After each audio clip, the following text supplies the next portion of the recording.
नमस्कार, मैं हूं दीक्षा मिश्रा आपके साथ और आप देख रहे हैं इस वक्त मुद्दे की बात।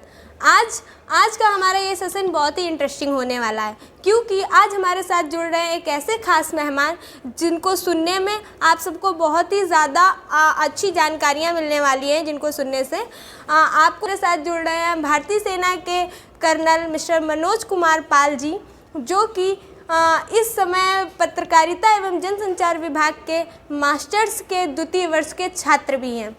तो जानते हैं सबसे पहले सर से कि सर, भारतीय सेना के बारे में आप हमारे दर्शकों को सबसे पहले प्रारंभ से लेकर उसके हायरार्की जैसी सारी चीज़ें बताइए, जिससे हमारी ऑडियंस जो है वो जान सके कि ये भारतीय सेना जिसको हम लोग इतना पसंद करते हैं उसमें क्या क्या होता है। धन्यवाद दीक्षा, आपने ये जानकारी के बाबत जो प्रश्न उठाया है, तो लोगों को पता है कि सेना क्या है, लेकिन उसकी हायरार्की और बाकी चीज़ों के बारे में शायद कम ही जानकारी होगी। तो देश के लोग बहुत भक्तिमय और देशभक्त हैं, जो हर चीज़ को देशभक्ति के एंगल से देखते हैं जब कोई सेना से संबंधित विषय आता है। लेकिन क्या उनको सेना के बारे में या सेना के जो हायरार्की है या जो रैंक स्ट्रक्चर है, क्या उसके बारे में पता है? तो मेरा मानना है कि बहुत लोगों को बहुत ज़्यादा स्पष्ट जानकारी नहीं है। तो सेना में जो ब्रॉड 3 कैटेगरी होती हैं, जिसमें जवान्स होते हैं जिनकी रैंक सिपाही से लेकर के हवलदार तक होती है, और उसके बाद जेसीओज होते हैं जिन्हें हम नायब सूबेदार से लेकर के सूबेदार मेजर, और उसके बाद में उनको ऑनररी लेफ्टिनेंट और ऑनररी कैप्टन रैंक से भी नवाजा जाता है। तीसरी कैटेगरी होती है जो अधिकारी होते हैं, ऑफिसर्स होते हैं, जो कमीशन्ड ऑफिसर्स होते हैं, उनकी रैंक लेफ्टिनेंट से लेकर के जनरल तक होती है। और जैसा कि आप लोगों ने अभी समाचारों में देखा होगा कि एक नई पोस्ट क्रिएट हुई थी CDS की, जो चीफ ऑफ डिफेंस स्टाफ कहलाते हैं। जो पहले अपने CDS थे वो जनरल बिपिन रावत थे, और जिनकी दुखद मृत्यु हुई एक विमान दुर्घटना में। कुछ समय ये पद खाली रहा, और अब उस पद पर लेफ्टिनेंट जनरल जो अभी CDS बने हैं अनिल चौहान, उनका CDS के पद पर नियुक्ति की गई है सरकार द्वारा। तो इस प्रकार से रैंक स्ट्रक्चर है। ऑफिसर्स जो होते हैं वो कमीशन्ड ऑफिसर्स होते हैं, और जेसीओ जवान होते हैं वो नॉन कमीशन्ड ऑफिसर और जूनियर कमीशन्ड ऑफिसर्स कहलाते हैं। जी, तो जैसा आपने सुना कि हायरार्की आर्मी में क्या होता है, एक कक्षा 12 पास करने वाला छात्र जो इंटरमीडिएट पास करके निकलता है और देश की रक्षा करने का सपना लेकर आर्मी में नियुक्त होता है, तो वो किस पोस्ट पर जाता है और उसका वहाँ पर क्या कार्य होता है? आपको बता दूं कि जैसा कि मैंने बताया कि 2 कैटेगरी होती हैं। एक जवानों की जो आगे प्रमोट होकर के जेसीओस बनते हैं, दूसरा कमीशन अधिकारियों की होती है। दोनों ही क्षेत्रों में या दोनों ही कैटेगरी में 12th पास लोग जा सकते हैं। जवानों में 12th पास करके वो एज ए जवान भर्ती हो सकते हैं, और दूसरी तरफ अगर उन्हें कमीशन अधिकारी बनना है तो उन्हें 12वीं पास करके NDA के थ्रू और SSB क्लियर करके अधिकारी बनने के रास्ते पर चलना होगा।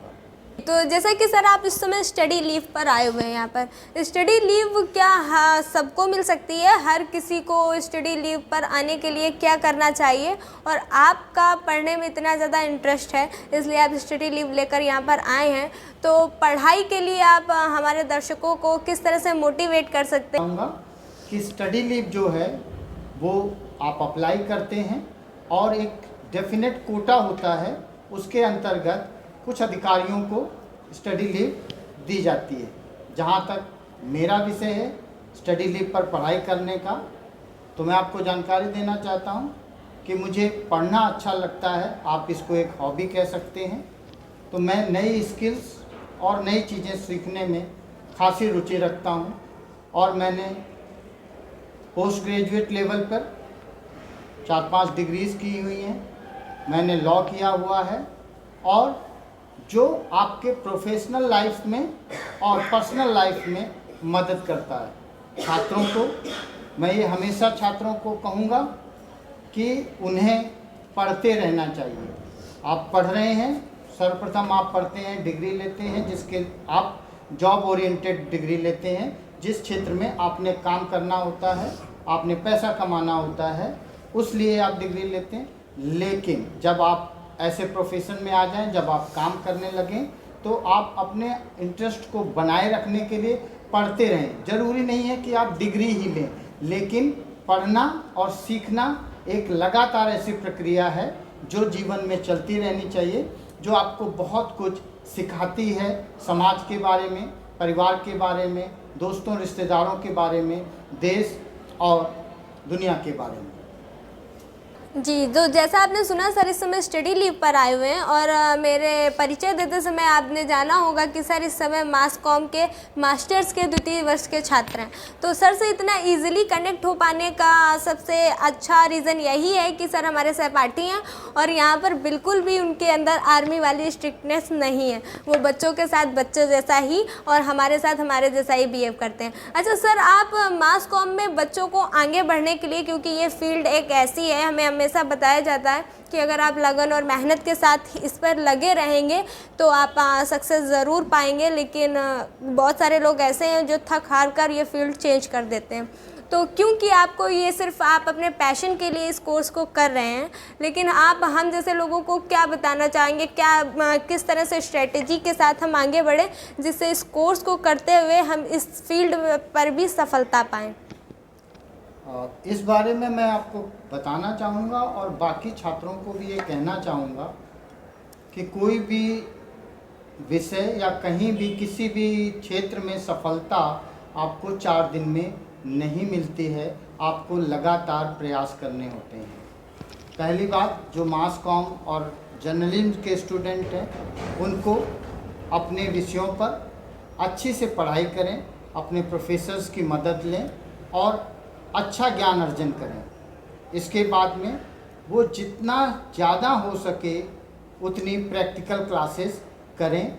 इसके अलावा वो स्वयं भी ग्रुप बनाकर, टीम बनाकर अपनी प्रैक्टिस करें, वीडियोस बनाएं, उस पे काम करें, लेखन का काम करें, आप लिखें। चूँकि आप पत्रकारिता करने वाले हैं और पत्रकारिता में सबसे जो प्रमुख चीज़ है वो है लिखना।